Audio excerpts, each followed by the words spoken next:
नमस्कार, TV9 भारतवर्ष पर आप सभी का स्वागत है। आपके साथ मैं हूं प्रतिमा मिश्रा। ओडिशा के बालासोर में हुए रेल हादसे में अब तक 261 लोगों की मौत की पुष्टि हो चुकी है। अब से थोड़ी देर पहले प्रधानमंत्री नरेंद्र मोदी घटनास्थल पर पहुंचे थे। उन्होंने कहा कि दोषियों को बख्शा नहीं जाएगा, सख्त सजा होगी। प्रधानमंत्री ने एक महत्वपूर्ण बात कही, घटना से सीख लेंगे और व्यवस्था को सुधारेंगे। लेकिन सवाल बना हुआ है कि दोषी कौन है। TV9 भारतवर्ष की स्पेशल इन्वेस्टिगेशन टीम अगले 1 घंटे में हादसे की तह तक पहुंचेगी। इसके बाद आपको बताएंगे हम आपको कि आखिर हादसे की वजह क्या रही होगी। लेकिन सबसे पहले इस वक्त की सबसे बड़ी खबर आपके सामने रख दें। रेल हादसे पर प्रधानमंत्री मोदी का बड़ा बयान सामने आया है। दोषी बख्शा नहीं जाएगा, सख्त सजा होगी, ये कहना प्रधानमंत्री नरेंद्र मोदी का। संवेदना व्यक्त करने के लिए शब्द नहीं है, ये प्रधानमंत्री नरेंद्र मोदी की ओर से कहा गया। घटना से सीखेंगे, व्यवस्था सुधारेंगे।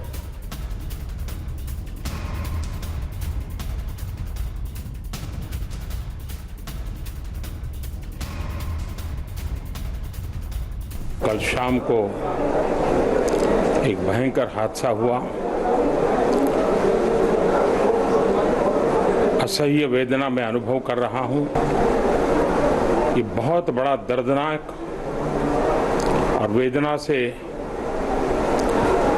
भी परे मन को विचलित करने वाला हर प्रकार की जांच के निर्देश दिए गए हैं और जो भी दोषी पाया जाएगा उसको सख्त से सख्त सजा हो, उसे बख्शा नहीं जाएगा। मेरे पास शब्द नहीं है इस वेदना को प्रकट करने के लिए। मुझे पूरा विश्वास है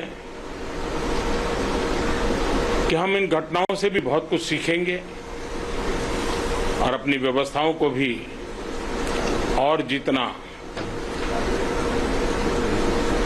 नागरिकों की रक्षा को प्राथमिकता देते हुए आगे बढ़ाएंगे। बालासोर हादसे पर TV9 भारतवर्ष की सबसे बड़ी इन्वेस्टिगेशन। बता दें आपको, कोरोमंडल ट्रेन के लूप लाइन पर जाने से बड़ा हादसा हुआ है। इस बात का खुलासा हुआ है। लूप लाइन पर खड़ी मालगाड़ी से टकराई कोरोमंडल एक्सप्रेस। कोरोमंडल एक्सप्रेस को मेन लाइन पर जाने का सिग्नल मिला था। शुरुआती जांच रिपोर्ट में इस बात का बहुत बड़ा खुलासा हुआ है। TV9 भारतवर्ष के पास ये शुरुआती जांच रिपोर्ट मौजूद है, जिसमें इस बात का खुलासा हुआ है कि उसे मेन लाइन पर ही जाने का सिग्नल मिला था, लेकिन मेन लाइन से हटकर वो लूप लाइन पर गई, जिसके बाद ये बड़ा हादसा पेश आया। इस बीच एक और बड़ी खबर, कोरोमंडल हादसे पर TV9 पर एक और बड़ा इन्वेस्टिगेशन। दोनों ट्रेनें आपस में नहीं टकराई थी। कोरोमंडल एक्सप्रेस के डिरेल डिब्बे दूसरे ट्रैक पर पहुंचे। दूसरे ट्रैक पर आ रही ट्रेन के पिछले डिब्बों से टकराए डिरेल डब्बे। तो ये भी इस रिपोर्ट से सामने आ गया है। तो इन्वेस्टिगेशन में कई बड़े खुलासे एक एक कर हो रहे हैं। हालांकि ये जांच का विषय है कि इसके लिए जिम्मेदार कौन है, लेकिन TV9 भारतवर्ष के सवाल लगातार पूछ रहा है कि इसके लिए कौन है जिम्मेदार।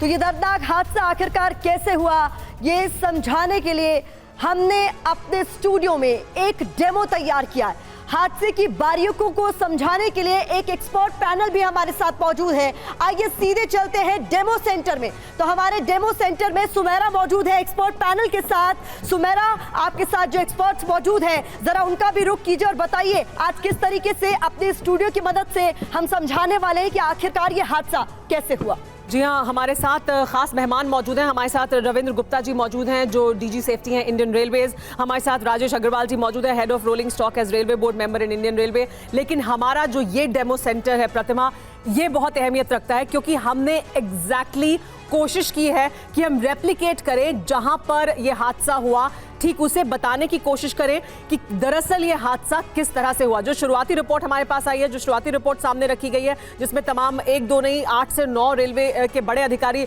सब मौजूद थे, उन्होंने जो रिपोर्ट सामने रखी उसके आधार पर हमने ये डेमो सेंटर तैयार किया है। और ये डेमो सेंटर जो बताता है वो मैं शुरुआती तौर पर बताती हूँ और फिर हमारे जो एक्सपर्ट्स हैं प्रतिमा, उनसे समझने की कोशिश करेंगे। तो दरअसल देखिए, ये देखिए, ये अप लाइन है और ये डाउन लाइन है, ये हम समझाएंगे। ये डेमो है और इसके जरिए आपको पूरी तरह से, अगर आप ये देखते रहेंगे, TV9 भारतवर्ष के साथ बने रहिए, हम आपको एक एक बारीकी बताएंगे और आपको दरअसल समझ आएगा पूरी तरह से कि ये हादसा कैसे हुआ है। बिल्कुल, देखिए इस पर हम आए उससे पहले कुछ बारीकियां आपके सामने रखना बहुत जरूरी हो जाता है। डेमो भी करके आपको दिखाएंगे, लेकिन कुछ ग्राफिक्स और हमने आपके लिए तैयार किए हैं। हाईटेक ग्राफिक्स के जरिए आपको दिखाते हैं कि पूरा हादसा आखिरकार हुआ कैसे है, तो इसको समझाते हैं आपको। ये देखिए, ये आप ग्राफिक्स की मदद से देख रहे हैं कि किस तरीके से आपको एक मेन लाइन नजर आ रही है, फिर आपको यहाँ पर दूसरी लाइन भी नजर आ रही है, दो ट्रेनें ऑपोजिट डायरेक्शन में जाती हुई नजर आ रही है। लेकिन जो कोरोमंडल है, जिसे मेन लाइन पर जाने का सिग्नल मिला था, वो चली जाती है लूप लाइन में, जो वहां पर ऑलरेडी मौजूद मालगाड़ी से टकराती है डिरेल होने के बाद। और उसके बाद दूसरी तरफ से आ रही ट्रेन के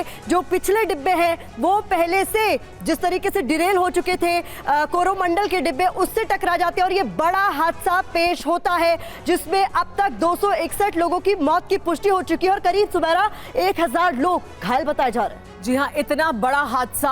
और ये जो अभी हमने आपको ग्राफिक्स के जरिए दिखाया, जो हमने आपको एनिमेशन के जरिए दिखाया, उसी का एग्जैक्टली एक डेमो हमने यहाँ पर तैयार किया है। हमारे साथ खास मेहमान मौजूद हैं जो हमें एक्सपर्ट ओपिनियन देंगे इस हादसे पर। लेकिन एग्जैक्टली जो प्रतिमा आपने अभी दिखाया है, जिस तरह का हमने रिक्रिएशन किया, किस तरह से हादसा हुआ, उसी का ये डेमो है।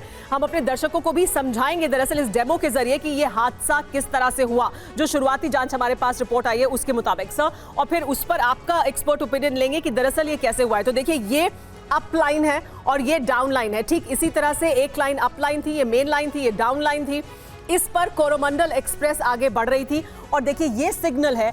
अगर ट्रेन को सीधे जाना होता है, सर अगर मैं कहीं पर गलत बताऊं या कोई जानकारी में कमी हो तो आप मुझे करेक्ट कर सकते हैं, लेकिन अगर ट्रेन को सीधे जाना होता है तो ये जो सीधा जो ग्रीन सिग्नल है वो ग्रीन रहता है, यानी यहाँ पर ग्रीन सिग्नल था। शुरुआती रिपोर्ट में बताया गया कि ये जगह यानी यहाँ पर जो सिग्नल है ऊपर की तरफ, अगर ये ट्रेन को लूप लाइन में जाना होता तो इस तरफ ग्रीन सिग्नल होता, लेकिन उसे सीधे जाना था इसलिए सिग्नल सीधा यानी यहाँ पर ग्रीन था। और ये ट्रेन ऐसे, और देखिए ये समझिए, ये बहुत जरूरी है समझना, ये है लूप लाइन में जाने का इशारा और ये है सीधे जाने का इशारा। यानी अगर ये ट्रेन ऐसे जाएगी तो यहाँ से ये सीधे आगे बढ़ती चली जाएगी। देखिए ये ट्रेन ऐसे सीधे चली जाएगी और ये इस तरफ रहेगा, यानी ये जो ट्रैक है वो ऐसे रहेगा और ट्रेन ऐसे सीधी जाएगी। इसे ऐसे जाना था जी। इसका जो पिछला सिग्नल है जी, उसी से ड्राइवर को पता लग जाता है कि उसको सीधे जाना है। और जो रिपोर्ट है वो ये बता रही है कि पिछला सिग्नल ग्रीन था, उसको सीधे जाने के लिए सिग्नल दिया गया था। जो शुरुआती रिपोर्ट हमारे सामने आई है, जिसमें कि जो रेलवे के तमाम बड़े अधिकारी हैं उन्होंने रिपोर्ट सामने रखी है, तो जो सिग्नल था वो सीधे जाने के लिए था। ट्रैक ऐसे होना चाहिए था, यानी ट्रैक का मूवमेंट ऐसे होना चाहिए था, ऐसे नहीं, ऐसे होना चाहिए था और ये सीधे चली जाती और कोई हादसा नहीं होता। लेकिन दरअसल क्या हुआ है ये समझिए, ये सिग्नल सीधा है लेकिन ट्रैक ऐसे था, यानी ये ट्रैक इधर ना होकर इस ओर था और ये ट्रेन जब यहां पर पहुंची है तो इस ओर मुड़ गई है। और यहां जैसे ही ये मुड़ी, ड्राइवर को एहसास हुआ कि ट्रैक गलत है, वो गलत ट्रैक पर जा रहा है। लेकिन ये भी जांच के दौरान अभी शुरुआती तौर पर हमें पता लगा है कि ट्रेन अपनी फुल स्पीड में थी, यानी 128 किलोमीटर प्रति घंटे के स्पीड पर ट्रेन चल रही थी।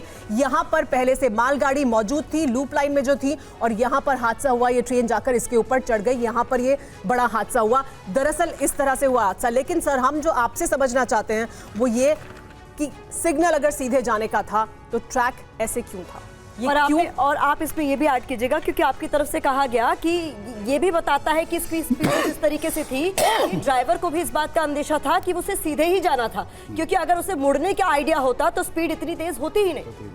लेकिन स्पीड तेज थी, ड्राइवर सीधे जाना था।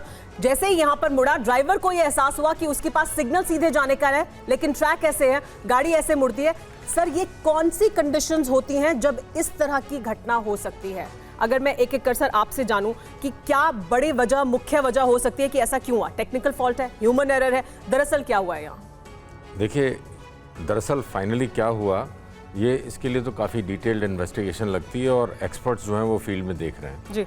लेकिन इसमें इस एक्सीडेंट में एक बड़ी खास चीज़ है कि अप्रोचिंग गाड़ी को, जिसको हम कहते हैं रन थ्रू सिग्नल्स मिले हुए थे, उसको इस स्टेशन पर रुकना नहीं था और वो जानता था सीधी लाइन पे वो आगे निकल जाएगा जी। और इसी तरह जो दूसरी वाली डाउन लाइन है उसके ऊपर भी एक गाड़ी आ रही थी, वो भी रन थ्रू जा रही थी। तो ये दोनों गाड़ी साइमल्टेनियसली रन थ्रू कर रही थी इस टाइम स्लॉट के भीतर इस स्टेशन से। तो ड्राइवर का अपने मुड़ने से पहले ब्रेक लगाने का या समझने का कोई जी। स्कोप नहीं था, और गाड़ी की स्पीड करीब 120-130 किलोमीटर है, जी। तो 30 से 35 मीटर्स पर सेकंड उसकी नज़रों के सामने से गुजरता है। तो ऐसे में उससे उम्मीद रखना कि वो उस थोड़ी सी शाम के समय पे इस पॉइंट को देख पाएगा, इसको पहचान पाएगा, तो वो असंभव है। राजेश सर, आपकी नज़र में ये टेक्निकल फॉल्ट ज़्यादा नज़र आता है या फिर ह्यूमन एरर यहाँ पर ज़्यादा है? नहीं, ये जो पहला फॉल्ट है ये तो अधिकतर मुझे टेक्निकल नज़र आ रहा है। ह्यूमन एरर इसमें तब हो सकता है जब वहाँ पे मान लीजिए कुछ मैनुअल मेंटेनेंस या कुछ मैनुअल अटेंशन दी जा रही हो बाय चांस। तो इसमें ये देखना ज़रूरी होगा कि जो इसकी प्रीवियस ट्रेन जो थी, जो इस पोर्शन से गई थी जी। उसका क्या कंडीशन थी, वो सीधी निकल गई या नहीं निकल गई।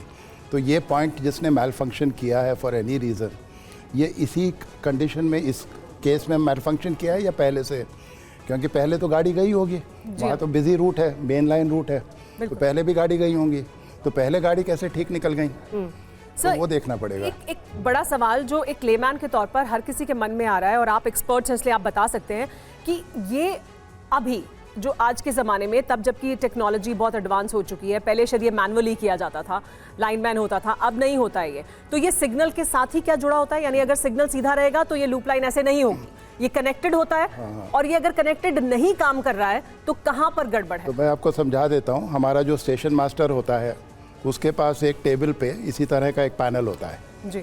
उसमें ये जैसे आपने ग्राफिक्स के ज़रिए दिखा रही हैं, इसी तरह की लाइनें बनी होती हैं, ठीक है ना।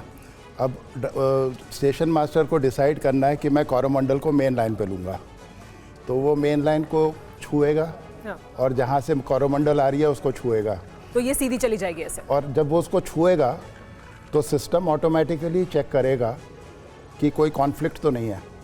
ओके। ये गाड़ी को मैं अलाउ कर सकता हूँ।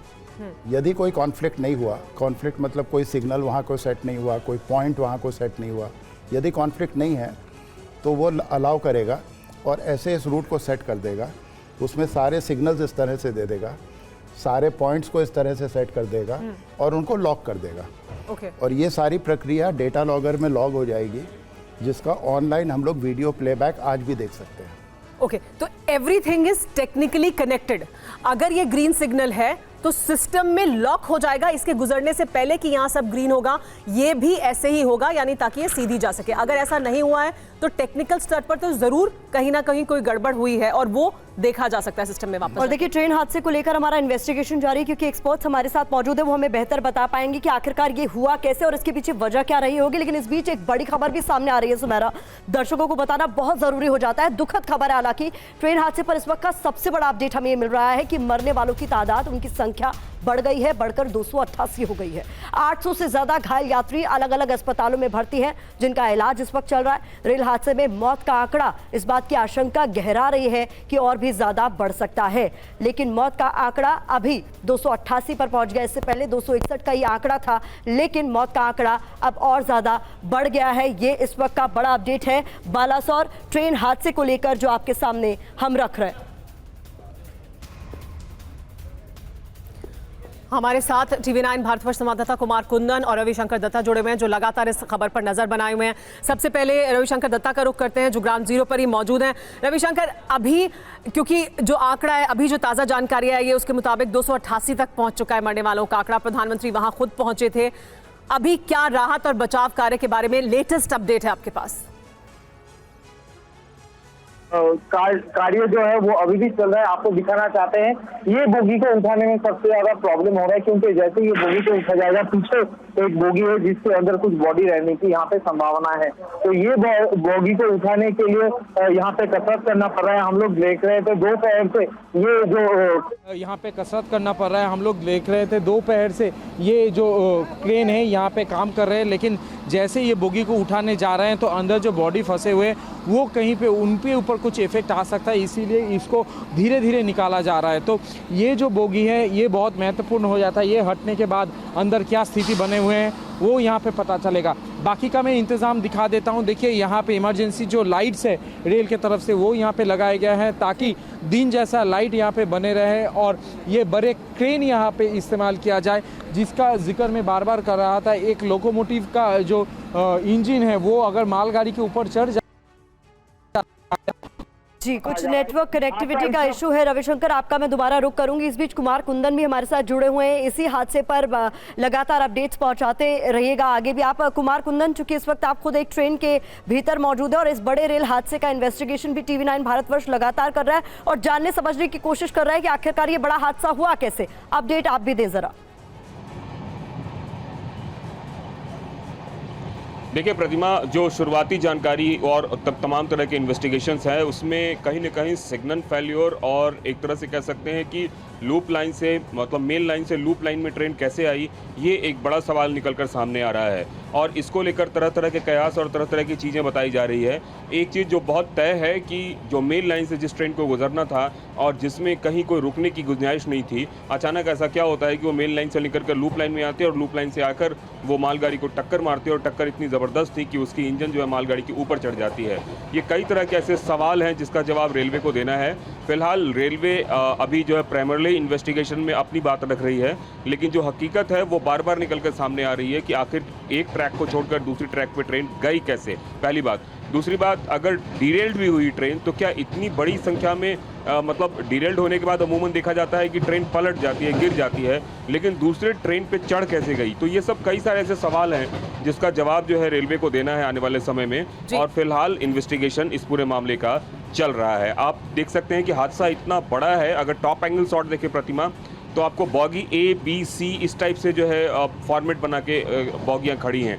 तो ये बताता है कि जो तीनों ट्रेन एक दूसरे के चपेट में आए हैं वह कितना भयानक एक्सीडेंट रहा होगा। प्रतिमा जी, कुमार आपसे और समझने की कोशिश करेंगे कि दरअसल ये जो ABC है इस हादसे की वो क्या कहती है, लेकिन हम एनिमेशन के जरिए भी दिखा रहे हैं, हमने डेमो सेंटर भी बनाया है। दरअसल ये हादसा कैसे हुआ ये बताने और समझाने के लिए देखिए तो एक बार फिर से हम आपको बताते हैं कि दरअसल कैसे हुआ ये ट्रेन हादसा। एक अप लाइन है, डाउन लाइन है। अप लाइन पर कोरोमंडल एक्सप्रेस आती है, साथ में लूप लाइन में पहले से खड़ी मालगाड़ी से जाकर टकराती है और देखिए उसके बाद कैसे हर तरफ पहले जो इंजन है कोरोमंडल का वो जाकर मालगाड़ी के ऊपर चढ़ जाता है, डब्बे इधर से उधर हो जाते हैं। 19 बोगीज, यानी एक दो नहीं 19 कोच प्रभावित होते हैं इससे।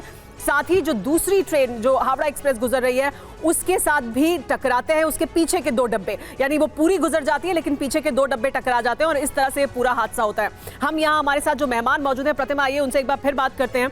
जो हम आपको एनिमेशन के जरिए दिखा रहे हैं वही हम आपको डेमो के जरिए भी दिखा रहे हैं। एक बार फिर से मैं दिखाना चाहूंगी कि देखिए यहीं पर हुआ है, जो भी इन्वेस्टिगेशन है वो इस मुद्दे पर होगी। दरअसल जाहिर सी बात है बहुत से और पहलू होंगे जिन पर इन्वेस्टिगेशन होगी, लेकिन ये हम आपको दिखाने की कोशिश कर रहे हैं कि अगर सिग्नल क्योंकि सीधे जाने का था तो ये ऐसे होना चाहिए था, ये लूप लाइन ऐसे होनी चाहिए थी, ये ट्रेन सीधी चली जाती और कोई हादसा नहीं होता, लेकिन ऐसा नहीं हुआ, ये ऐसे था। यानी ये देखिए ये ऐसे था और ये ट्रैक पर ट्रेन जैसे ही यहाँ पर आई ये ट्रेन ऐसे घूमती चली गई। ट्रेन हाई स्पीड पर थी, इसे रुकना नहीं था और इस वजह से हादसा हुआ। यहाँ से जाकर ये जाकर मालगाड़ी के ऊपर सीधे ऐसे ऊपर चढ़ गई है और उसके बाद फिर हादसे में एक और ट्रेन जुड़ गई जो कि अपने आप में नियति कह सकते हैं कि वो ठीक उसी समय पर वहां से गुजरी और ये हादसा हुआ सर। लेकिन फिर वही बड़ा सवाल कि टेक्निकल दिक्कत ज़्यादा है क्या? जो टेक्निक है वो फुल प्रूफ नहीं है, उसमें इस तरह के हादसे होने की गुंजाइश है क्या?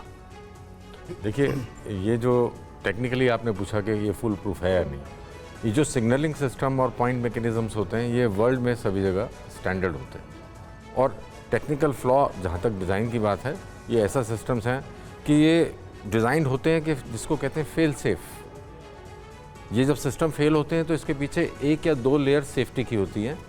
सेफ होने के बाद में एक और सिस्टम पकड़ता है, जब वो भी फेल हो जाता है तो सिस्टम डिसाइड करता है मुझे फेल होना है, तो सेफ साइड पे फेल होता है, मतलब वो गाड़ी को आने से रोक देता है। तो यदि ये सिस्टम का इंटरनल फेलियर होता तो फेल सेफ सिस्टम गाड़ी को आने से रोकता, उसके सिग्नल नहीं आने देता।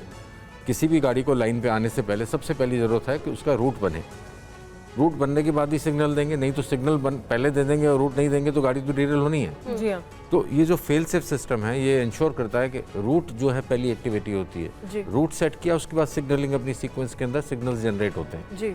तो इसमें टेक्निकल फ्लॉ हुआ है, हो सकता है इसके अंदर कोई जैसा ह्यूमन एरर भी हो सकता है। राजेश जी ने जैसा कहा कि इन्वेस्टिगेशन में पता लग सकता है ठीक कि है। कोई ह्यूमन एरर है इसमें। जी देखिए, fail सर, safe मेरे system को fail हुआ आपसे है। ये समझना था, जैसा कि आपने कहा कि यहाँ पर अगर मालगाड़ी नहीं भी होती तो भी ये हादसा कहीं ना कहीं इनएविटेबल था, लूप लाइन पर जो हुआ उसकी वजह से, क्योंकि इसे जाना तो सीधे था लेकिन ये यहाँ मुड़ गए और जिस स्पीड पर ये थी। तो derail लेकिन होती। क्या कैजुअल, हाँ डिरेल होती तो क्या कैजुअलिटी उतनी नहीं होती? मालगाड़ी से टक्कर होने के बाद एक और ट्रेन का यहाँ पर आ जाना साइमल्टेनियसली, कैजुअलिटी इतने लेवल पर नहीं होती? तो देखिए, पहला तो ये हुआ जो आप कह रहे जी। हैं, वो मेन मुद्दा है।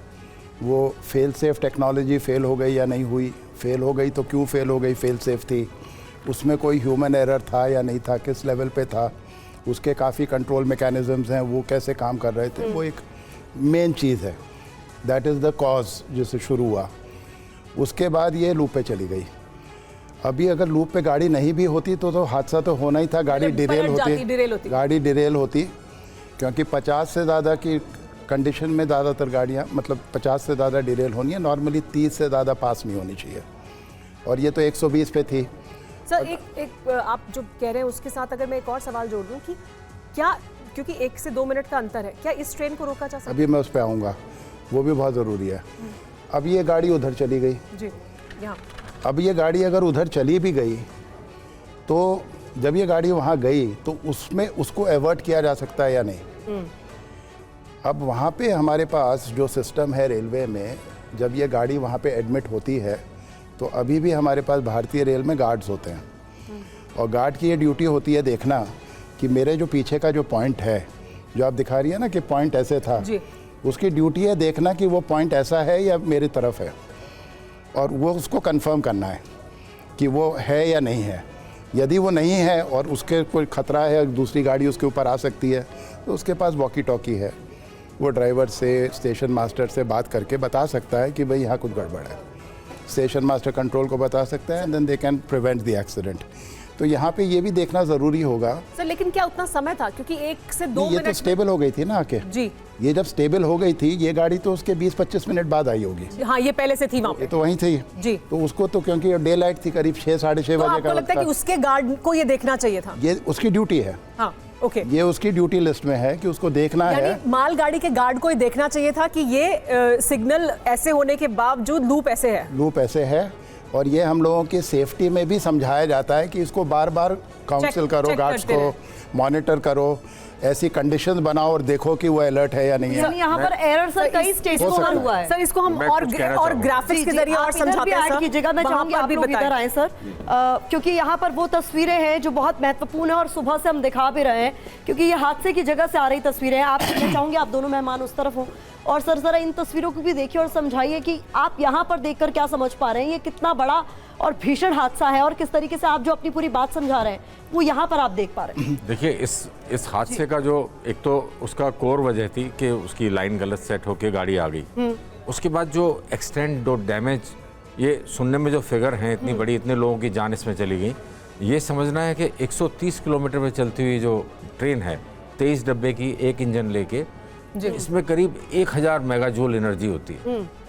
सर और ये जो- देखिए, ये लूप लाइन जी, को भी हम अब दिखा रहे देखिए, हैं, आप आपने अगर देखा- इसको मार्क करके समझा सके तो बहुत आपने बेहतर। देखा कि ये जी। डब्बे किस तरह से तितर बितर हो गए। और सर, ये जो मार्क कर रहा है ना सर, ये लूप लाइन है, यहाँ पर मालगाड़ी थी, जी। यानी यहाँ पर पहुंची और यहाँ पर टकराई। यहाँ पर जो टकरा के ये ऊपर जो चढ़ गया, ये ऊपर चढ़ना तो, क्योंकि सिस्टम जितने हमने एनर्जी एब्जॉर्प्शन के बनाए हुए हैं ट्रेन में, वो मिला के सारे सिस्टम 50 मेगाजूल तक एनर्जी। सर, हमारे रिपोर्टर ने तस्वीरें वहां से भेजी, और जो ब्रेक्स हैं उसके, वो ऐसे टूट कर ऐसे पड़े हुए, बिखरे हुए, कि लग रहा है कि किसी ने खिलौने की तरह तोड़ दिए, जबकि वो बहुत मजबूत होने चाहिए और आई एम श्योर होंगे भी, लेकिन वो तस्वीरों में ऐसे दिखाई दे रहे हैं कि खिलौने की तरह टूटे देखिए, अब पड़े। तो ये भिड़ गई गाड़ी। जी अब हमें ये देखना चाहिए था कि ये भिड़ना अवॉइड किया जा सकता था या नहीं। जी, जिसकी बात आप कर रहे थे। ये अवॉइड इस तरह किया जा सकता था, हो सकता है गार्ड नोटिस कर ले, हो सकता है कि वहाँ पे कोई गैंगमैन या कोई लाइनमैन काम कर रहा हो, वो नोटिस कर ले, जी। या फिर इससे पहले जो गाड़ी आई थी वो इस तरह से चली या नहीं।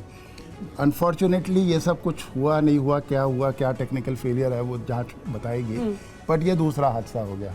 जी अब जब ये लोको इसके ऊपर चढ़ गया, ऊपर चढ़ के बैठ गया, जी तो इस गाड़ी का पूरा एयर प्रेशर डिस्ट्रॉय हो जाएगा। मतलब इसमें पूरा एयर प्रेशर गाड़ी में 5 kg 9 kg एयर प्रेशर रहता है, पूरा डिस्ट्रॉय हो जाएगा।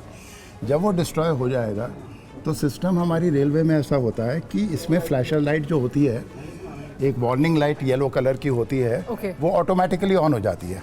तो कोई भी दूसरी गाड़ी आ रही है वो समझ सकती है। वो समझ सकती है कि देखो यहाँ पे है, मुझे वार्निंग emergency- साइन है बेसिकली। वार्निंग साइन है वार्निंग साइन है कि यहाँ पे डेंजर है, मुझे इमरजेंसी ब्रेक तुरंत लगाना है। ठीक है। तो हमें ये देखने की ज़रूरत है कि ये ऑन हुई या नहीं हुई। ड्राइवर शायद इसको ऑन नहीं कर सकता था, आई एम नॉट श्योर कि ड्राइवर की कंडीशन क्या है, बहुत दुख हो रहा है, बट वो ऑटोमेटिकली भी ऑन होनी तो सर ये देखिए, अब हम दिखा रहे हैं मेन ट्रैक 2, यानी इस पर दूसरी गाड़ी आई, तो आप ये कह रहे हैं कि यहाँ पर अगर वो सिग्नल्स ऑन हो जाते तो फिर वो देख सकते थे, फ्लैशर लाइट अगर ऑन वो हो हम जाती अवॉइड कर सकते थे। तो वो देख सकते थे। देखिए इसके पीछे मार्जिन कितना है, ये बड़ा इंपॉर्टेंट, बहुत सारे क्योंकि ये गाड़ी का एक इस बड़ी वक्त खबर आ रही है, बड़ी बड़ी खबर आ रही है, बड़ी खबर का हम रुक कर ले। रेल हादसे से जुड़ी हुई बड़ी खबर, हादसे के बाद रेस्क्यू का काम पूरा हो गया है, ये इस वक्त की बड़ी खबर है। सभी घायलों को अस्पताल पहुंचा दिया गया है, ये इस वक्त की बड़ी खबर है। रेस्क्यू का काम पूरा कर लिया गया है, ट्रैक की सफाई का काम अब भी जारी है, क्योंकि ये साफ कर दिया गया था कि इसमें लगेगा ज्यादा वक्त, लेकिन रेस्क्यू के काम को कर लिया गया है पूरा। जितने भी घायल हैं उनको अस्पताल पहुंचा दिया गया है, ये इस वक्त का सबसे बड़ा अपडेट। हादसे के बाद रेस्क्यू का काम पूरा कर लिया गया है, लेकिन यहां पर ट्रैक की सफाई का काम अभी भी जारी है। सभी घायलों को अस्पताल पहुंचा दिया गया है, ये इस वक्त का सबसे बड़ा अपडेट जो कि रेल हादसे से जुड़ा हुआ है, आपके सामने हम रख रहे हैं। बहुत तेजी के साथ काम किया गया है, जिस तरह का यह हादसा था उसके बाद बहुत तेजी से टेक्नोलॉजी का इस्तेमाल करते हुए यहां पर काम किया गया है, सबको रेस्क्यू कर लिया गया है। लेकिन इस ट्रैक को एक बार फिर सुचारू रूप से चलाना भी प्राथमिकता है रेलवे की, क्योंकि इसकी वजह से तमाम और ट्रेनें हैं जो प्रभावित हैं। इस वजह से तेजी से अब यहां से इन गाड़ियों को हटाने का और इस ट्रैक को साफ करने का काम भी चलाया जाएगा। लेकिन शुरुआती तौर पर जो रेस्क्यू का काम था वो पूरा कर लिया गया है, अस्पताल पहुंचा दिया गया है सभी लोगों को यहां से। और ये बड़ी खबर है, क्योंकि सर ये जो इस तरह का हादसा था उसके बाद इतने कम समय में, कल शाम के बाद से आज सुबह जो हमने तस्वीरें देखी थी उसके बाद से बहुत तेजी से काम हुआ है और बहुत अत्याधुनिक टेक्नोलॉजी का इस्तेमाल करते हुए, क्रेन्स का इस्तेमाल करते हुए तेजी से काम किया गया है। बहुत सारी जगहों पर अंदर तक पहुंच नहीं पा रही थी टीमें जहां शव थे। तो किस तरह की टेक्नोलॉजी का इस्तेमाल किया जाता है आज के ज़माने में? हमारे पास क्या लेटेस्ट टेक्नोलॉजी अवेलेबल है? जी, जो दुनिया की लेटेस्ट टेक्नोलॉजी होती है रेस्क्यू इक्विपमेंट, हम वही इस्तेमाल करते हैं। इंडियन रेलवेज़ के पास वर्ल्ड के बेस्ट इक्विपमेंट हैं और ये जो क्रेन्स हैं और जो रेस्क्यू इक्विपमेंट हैं, इनके अंदर ये कैपेबिलिटी होती है कि आप यदि कोच तक नहीं पहुंच पा रहे हैं तो रेस्क्यू इक्विपमेंट इतने हल्के बने होते हैं, इतने पावरफुल होते हैं कि इनको आदमी उठा के ले जा सकता है। इनके साथ जनरेटर्स होते हैं, इनके हाइड्रोलिक इक्विपमेंट होते हैं, तो कोचेज़ को काटा जा सकता है। कई जगह ऐसा होता है कि कोचेज़ में एंट्री नहीं हो सकती, कई जगह ऐसा होता है कि लोग फंसे हुए हैं, आपको दिख रहा है और बिना काटे बचाना संभव नहीं। तो स्टेनलेस स्टील की मेटल को काटने के स्पेशल इक्विपमेंट होते हैं जी। ये इक्विपमेंट इनके पास होते हैं। और ये जो रेस्क्यू का काम किया गया है, ये देखिए हादसा बहुत दुखद है और दिल में बहुत ही दुख होता है पुराना रेलवे मैन होने के नाते, परंतु इस सिचुएशन में जो काम किया है रेलवे ने, ये अच्छा काम किया। और प्राथमिकता भी यही थी सर पहले कि सबसे पहले जो भी रेस्क्यू का काम है उसे पूरा कर लिया जाए। इस बीच बता दें आपको, बालासोर ट्रेन हादसे में अब तक 288 लोगों की जान जा चुकी है और मौत का ये आंकड़ा अब भी बढ़ सकता है, इस बात की आशंका गहरा रही है। लेकिन इस हादसे के बीच सैकड़ों लोग ऐसे भी हैं जिन्होंने मौत को बेहद करीब से देखा। अब आपको ऐसे ही लोगों की जुबानी दर्दनाक हादसे का खौफनाक मंजर सुनाते हैं। बड़ा वाला साउंड थोड़ा हुआ, उसके बाद पलटी हो गया। उस टाइम बाद तो कुछ पता नहीं चला। ऐसा हुआ जो पूरा आदमी उसका अंदर ही बहुत आदमी मर गया। मैं बहुत कोशिश करके निकाला, 40-45 मिनट बाद अंदर निकल के आया। उसके बाद इधर ट्रैक पर खड़ा था, कोई आया मेरे को लेके गया हॉस्पिटल, बहानगर हॉस्पिटल, उधर से फिर बालेश्वर आ गया। वैसे तो बहुत बुरा था सर। एक जैसे शीशा है गाड़ी का, वो जो खिड़की है ना, उधर आके ऐसा लगा एक ब्लास्ट हो गया शायद। उसी के बगल में मैं बैठा था, मैं तो अंदर पूरा चला गया ना। आके एक कांच का टुकड़ा इधर लगा सर पे, तो उधर ही मैं रह गया थोड़ा टाइम। उसके बाद पूरा खून बह रहा था, नीचे आया देख रहा हूँ और नहीं रुक रहा है, उधर ही बेहोश हो गया। ट्रेन तो पलटी हो गया। 45 मिनट, 1 घंटे से 45 मिनट के बाद उधर का लोकल का आदमी हमको बाहर निकला। अचानक से इतना बड़ा लगा कि तूफान आया है कि पूरा चक्का उक्का ऐसे ट्रेन पूरा आदमी सब इधर में पूरा दबा गया था, इधर में भी दबाया था। हम लोग तो इधर में बैठे थे, मगर बस पकड़ के बैठे थे थोड़ा।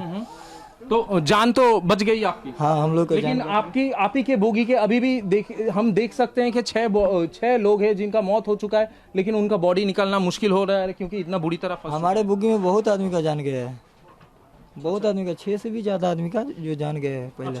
तो आप लोग तो मतलब भगवान को शुक्र मना रहे हैं कि आप लोग भगवान से दुआ करते हैं कि सबको जान बच जाए। यहाँ ये वाला दूसरा गाड़ी है करमंडल एक्सप्रेस, ये है ये कोरोमंडल एक्सप्रेस। नहीं करमंडल इधर है। ये कौन सा ट्रेन है? ये जो क्या ट्रेन है शालीमार वो 2 बगी है, वो बाकी चला गया, 2 बगी पीछे से मारा, ये वो पलटी गया। लेकिन करमंडल है, पूरा करमंडल का पूरा ये, इसमें इतना तो 2 बगी में जितना है इसमें 6-7 बगी पूरा लाश पूरा भर्ती है। हाँ, तो लेकिन इसके अंदर आप कह रहे हैं कि 20 से 30 बॉडी इसमें अभी भी है। ये शालीमार की ट्रेन थी जो कि कोरोमंडल नहीं है, दूसरी ट्रेन। हम लोग कोरोमंडल से आ रहे थे और कोरोमंडल अचानक से मैं वॉशरूम से जैसे ही अंदर आई तो देखी कि ट्रेन अचानक से पूरी टेढ़ी हो गई और मैं उसको पकड़ के मतलब मैं खुद बैलेंस नहीं कर पा रही हूँ। मैं मतलब गिरने जैसे हो गई क्योंकि मेरी बॉडी पूरी टेढ़ी हो गई, चप्पल कहीं, बैग कहीं, सब सामान इधर उधर हो गए, सब लोग इधर उधर एक दूसरे के ऊपर गिर गए। अचानक से कुछ समझ में नहीं आया, मतलब माइंड ही काम नहीं किया हुआ क्या, और पूरा बॉडी से टेढ़ा हो गया था। अब हम लोग वहाँ से रोड तक आए हैं पार करके, और बाई रोड अब हम लोग कटक जा रहे हैं। हमारा जो कोच था वो सबसे सही था, कोई डैमेज नहीं हुआ था उसमें। तो जब उस कोच के लोग आके मदद के लिए मांग रहे थे तब हमें पता चला कि वो सारे कोचेस थे यशवंतपुर एक्सप्रेस के लिए। जो देखिए, ये वो तमाम लोग जो इस हादसे से बचकर सकुशल अपने घर पहुंचे, लेकिन ऐसे तमाम लोग हैं, 288 लोग जिनकी मौत हुई है और बड़ी संख्या में जो घायल हैं उन्हें अस्पताल में भर्ती कराया गया है। बस कामना यही है कि वो भी सकुशल अपने घर पहुंच पाएं। लेकिन सर, हम बात कर रहे हैं इस हादसे की, और ये जो ट्रेन है उसके बारे में आप पहले भी बता रहे थे, मैं चाहूंगी कि उसे अगर आप बता पाएं कि क्या हम इसे रोक सकते थे, यानी कई स्टेजेस पर क्या रोका जा सकता था, और ये जो आखिर में ट्रेन आई इसकी 2 बोगियां टकराई, क्या उसे रोका जा सकता था? वो मैं बता रहा था कि वहाँ पे आपने ठीक कहा कि एनडीआरएफ ने वाकई बहुत सराहनीय काम किया है, बहुत रिकॉर्ड टाइम में इन्होंने क्लियर किया है। बट 2 चीज़ों की लगातार पुष्टि नहीं हो रही है। एक तो ये जो हमारी स्टेनलेस स्टील की कोचेज़ हैं, इनको अगर हम गैस से काटेंगे तो 3000 डिग्री की फ्लेम है, उससे अंदर लोग वैसे ही जल जाएंगे। तो उसके लिए कोल्ड कटर्स होते हैं जो कैंची की तरह काट लेते हैं। तो कोल्ड कटर का इस्तेमाल एनडीआरएफ के पास है या नहीं है, मेरे ख्याल से होगा, बट शायद कवरेज नहीं हो रहा। दूसरा ये है कि जो उसकी बार्स होती है, विंडो बार्स जो हमारे 2nd क्लास कोचेस वगैरह में होती हैं, उनको यांक करने के लिए हमारे पास बार्स होती हैं। बस वो बार को चटकाया वो बार, तो जिससे पैसेंजर्स क्विकली विंडो से निकल सकें। तो हम लोग ज़्यादातर जो अभी तक देख रहे हैं कवरेज में, वो गैस से कटिंग कर रहे हैं, एंड गैस कटिंग इज़ बहुत डेंजरस है क्योंकि 3000 डिग्री की फ्लेम है। तो वो थोड़ा सा वहाँ पे देखना पड़ेगा रिलीफ ऑपरेशन में, अगर कोई गैप है तो आगे ऐसा ना हो, उसको भी हमें सुनिश्चित करना चाहिए। बट कोल्ड कटिंग आजकल ये कैंची की तरह ना स्टेनलेस स्टील को काट लेगी। तो हमारे रेलवे में ये इक्विपमेंट रहता ये है या नहीं, ये बड़ा सवाल आप उठा रहे हैं, और इसको जरूर हम भी कोशिश करेंगे इसका जवाब हमें मिले कि क्या एनडीआरएफ ने इस नई टेक्नोलॉजी का इस्तेमाल किया है या नहीं है, ये कमी तो नहीं है, ये कोई गैप तो नहीं है जिसे फिल करने की जरूरत है। सर, दूसरा पॉइंट इसका जो है ये है कि अब ये जो गाड़ी यहाँ पे आ रही थी, इसको तो ये नहीं पता था कि वहाँ पे हादसा हो गया। इसको अपने सिग्नल्स मिल रहे हैं फुल स्पीड पे जाने के लिए, ये फुल स्पीड पे चला जा रहा है। लेकिन जब वो गाड़ी वहाँ चढ़ी, लोको वहाँ चढ़ गया, जैसे ही वो चढ़ेगा उसकी एक वार्निंग फ्लैशर लाइट होती है, जिसको ड्राइवर ऑन करे या ना करे वो ऑटोमेटिकली ऑन हो जानी चाहिए, क्योंकि उस गाड़ी का जैसे ही प्रेशर डिस्ट्रॉय होगा वो फ्लैशर लाइट को ऑन हो जाना चाहिए। तो अब ये भी देखना पड़ेगा कि वो ऑन हुई थी या नहीं हुई थी। यदि वो ऑन हो गई थी और ये गाड़ी मान लीजिए यहाँ थी, तो वो जो पीछे की 2 बोगी से टकराई है, यहाँ से वहाँ तक का डिस्टेंस करीब 1 किलोमीटर है, और यदि उसने यहाँ पे नोटिस किया है तो भी लगभग उसके पास 500 मीटर है, और हमारे जो इमरजेंसी ब्रेकिंग डिस्टेंस होता है वो करीब 500 मीटर होता है। तो यदि उसने वो देख लिया तो हो सकता है वो 500 मीटर में इमरजेंसी ब्रेक लगा सकता था। ठीक है। तो इसमें ये देखना पड़ेगा, हमें ये तो मालूम है कि उसने ब्रेक लगाए, ब्रेक हो सकता है लगाया क्योंकि उसने नोटिस कर लिया, बट इमरजेंसी ब्रेक लगाए या नहीं लगाए, और रोक पाया या नहीं पाया, तो मतलब एवर्ट हो सकता था एक्सीडेंट। मतलब ये गलतियां थी या फिर ये जानबूझकर हुआ, ये तमाम ऐसी चीजें हैं जिनको जांच के बाद इसका पता लगाया जा सकता है। तीनों चीजों को देखना चाहिए। आप बता रहे हैं कि ऐसी कई सारी चीजें उपलब्ध हैं जिसके जरिए बड़े हादसे को रोका जा सकता है, यानी ऐसे कई सारे सिग्नल्स थे सर जिनको अगर ध्यान दिया जाता तो शायद बचा भी जा सकता। और आज से नहीं, करीब 20 साल से। मैं ये तो कहूँगा कि इस सिचुएशन में जैसा एक्सीडेंट हुआ है, एक बार गाड़ी ने वो टर्न गलत ले लिया, उसके बाद जो सीक्वेंस ऑफ इवेंट है उसको अवॉइड करने का कोई आसान तरीका नहीं था। इनएविटेबल था उस रॉन्ग टर्न के बाद में। लेकिन जो ये एक्सीडेंट है, फ्यूचर के लिए कुछ मुद्दे सामने छोड़ना चाहिए। देखिए, इंडियन रेलवे का स्वरूप जो है बहुत तेज़ी से बदल रहा है। हम अपनी लाइनों का नंबर, उनका गेजेस के नंबर, पहले एक लाइन चलती थी, अब एक के एक साथ 4 लाइन चलती हैं। तो इस सब के रहते हुए आपने पूछा कि क्रेन्स, तो हमारी क्रेन अभी एक से दूसरी लाइन उठाती है। जब 4 लाइन बन गई तो हमें उसकी भी ज़रूरत है, लंबी वाली टेलीस्कोपिक क्रेन जो एक लाइन पे खड़ी हो और 3 लाइन उधर से उठाए और फिर उधर से उठा के बाहर डाल दे।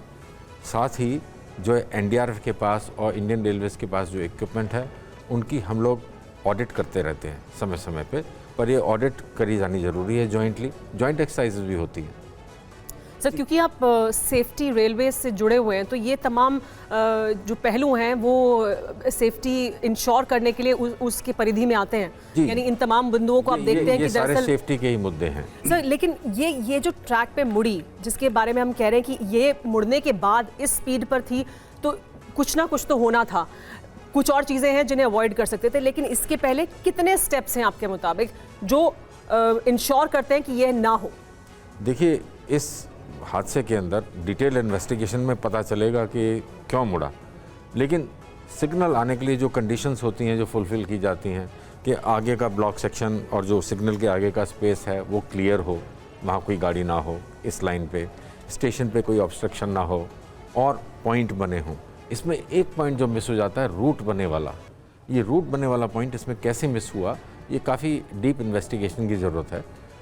अब आने वाले समय में हमें ये भी ज़रूरत है कि अपने सिग्नलिंग सिस्टम के ऊपर जो हम मॉडर्नाइजेशन लाने की कोशिश कर रहे हैं, उसकी गति बढ़ाएं। सर, आप दोनों की बातों से मैं ये समझ पाई हूँ कि ऐसी तमाम टेक्नोलॉजी इंडियन रेलवेज में मौजूद है जिसकी मदद से ऐसे बड़े हादसों से आसानी से बचा जा सकता है। यानी यहाँ पर ध्यान देने की जरूरत है। हालांकि यह हादसा कैसे हुआ, सुमेरा, हम भी लगातार कह रहे हैं और एक्सपर्ट्स भी यही कह रहे हैं कि जांच का विषय है और ये सामने आ ही जाएगा कि ये किसकी गलती थी, टेक्निकल एरर था या फिर ह्यूमन एरर था।